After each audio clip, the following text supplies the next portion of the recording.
Kalau dia mencuri itu, maka sebelum dia itu dibawa ke pengadilan harus ada namanya proses diversi.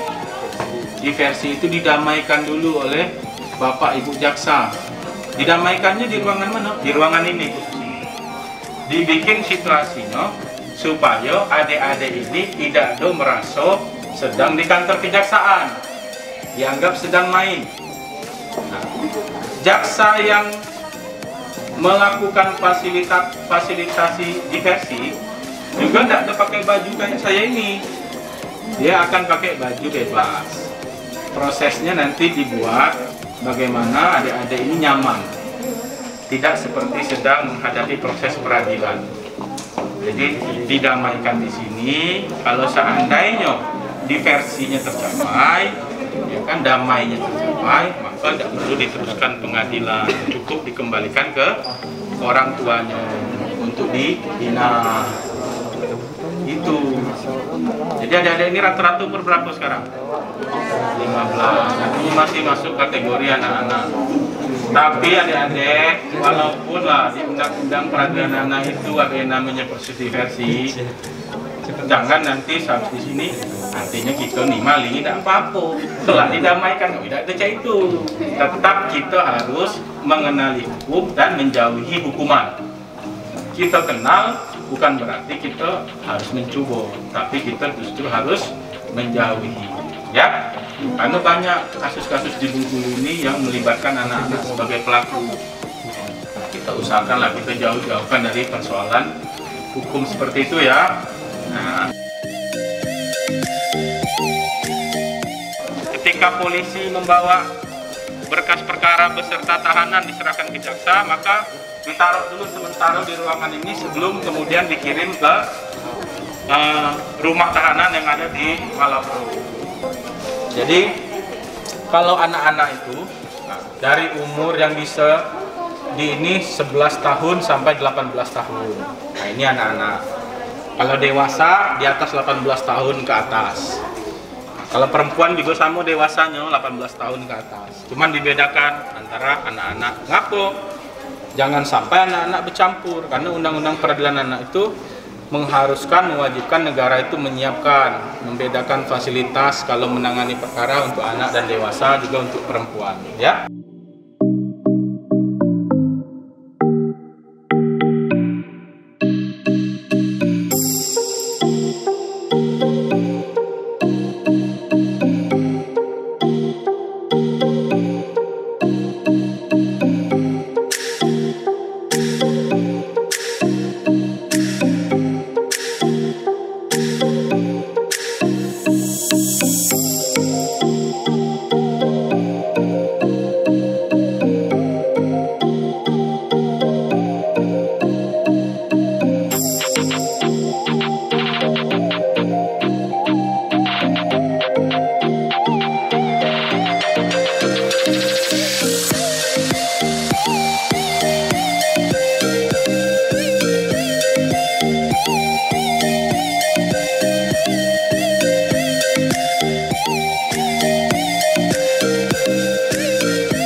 Jadi jaksa itu adalah seorang petugas yang diberi kewenangan untuk melakukan penuntutan kami di sini.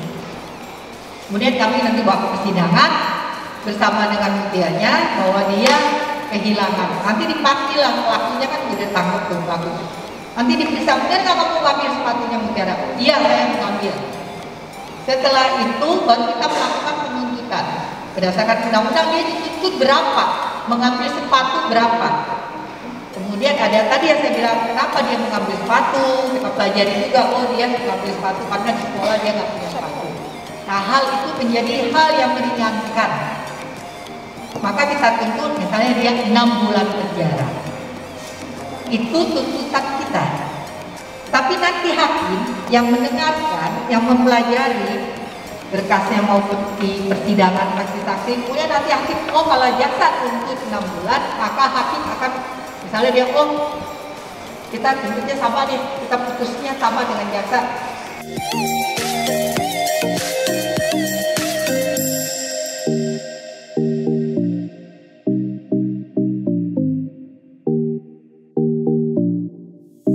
sekolahnya juga sama pemilik tanahnya, bahwa sekolah itu berdiri di tanah saya, kata yang punya pemilik tanah. Nah, digugatlah sekolahnya di pengadilan, digugat perdata. Nah, nanti yang mewakili kepala sekolah yang mewakili Pemda Kota Bengkulu di persidangan adalah kita, jaksa pengacara negara. Jadi selain sebagai penuntut, kita juga sebagai jaksa pengacara negara.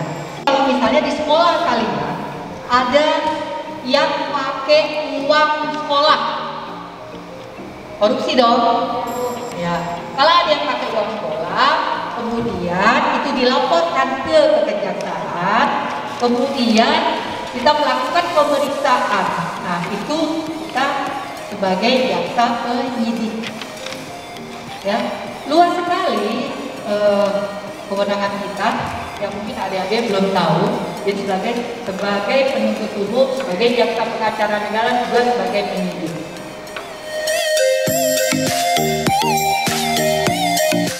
Prinsipnya, kalau bahan kimia yang sintesis itu sebenarnya kepentingan dibuatnya adalah untuk pengobatan. Itu disalahgunakan untuk mabuk, ya kan? Yang menimbulkan kecanduan yang dapat merusak kesehatan dan psikologi adik-adik sekalian. Kalau kalian menerima titipan barang dari kawan atau dari orang, hati-hati, dicek dulu, dipastikan barang itu apa isinya. Ada pernah kejadian anak sekolah, dosen di buku-buku, itu kawan-kawannya pakai ganja. Dia kebetulan ranking 1, anak berprestasi. Karena mau tamat sekolah SMA, ya kawan-kawannya ini yang nakal-nakal ini ngajak pesta lah. Oh ini kita nih terakhir nih, malam terakhir bersamaan lah, gitulah, biasalah. Jadi kawan-kawan ini kan pakai ganja semua. Nah, si anak berprestasi ini ya karena setiap hari diajak, akhirnya hari itu lah ngikut. Enggak ngisap, enggak ikut. Tetapi ketika pulang, kawannya iseng nyelipkan ganja di tasnya dia. Naasnya pada saat mau pulang, polisi datang. Urin dicek positif, padahal tidak ngisep. Kenapa? Karena pada saat itu dalam satu ruangan yang sama, mungkin udah berjam-jam, ya asapnya masuk juga, jadi pasif kan, kena. Padahal ranking 1 dari kelas 1 sampai kelas 3. Tahu kawan kalian pakai ganja untuk sabu, kalian diam aja. Itu kalian kena juga, mengetahui tidak melaporkan. Jadi kalau ada yang tahu, itu laporkan aja ke aparat penegak hukum, ke polisi segala macam. Identitas kalian pasti dilindungi. Atau kalau punya keluarga, ini punya kakak, punya saudara, ini pakai sabu-sabu, itu kalian boleh lapor ke BNN, lapor kepada rumah sakit jiwa ketergantungan obat. Kalau kalian yang aktif melapor, itu nggak masuk penjara, melapor minta supaya keluarganya ini direhab.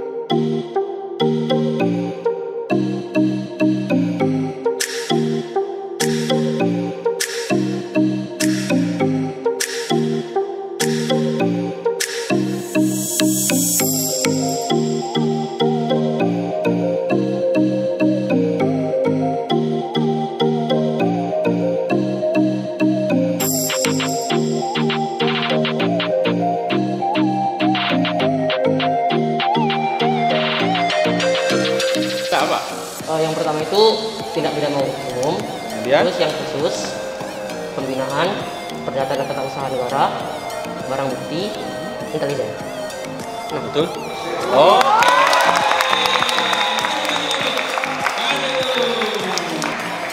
Jadi karena siapa namanya?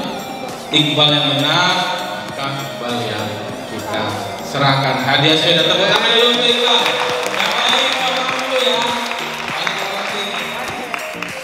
Iqbal.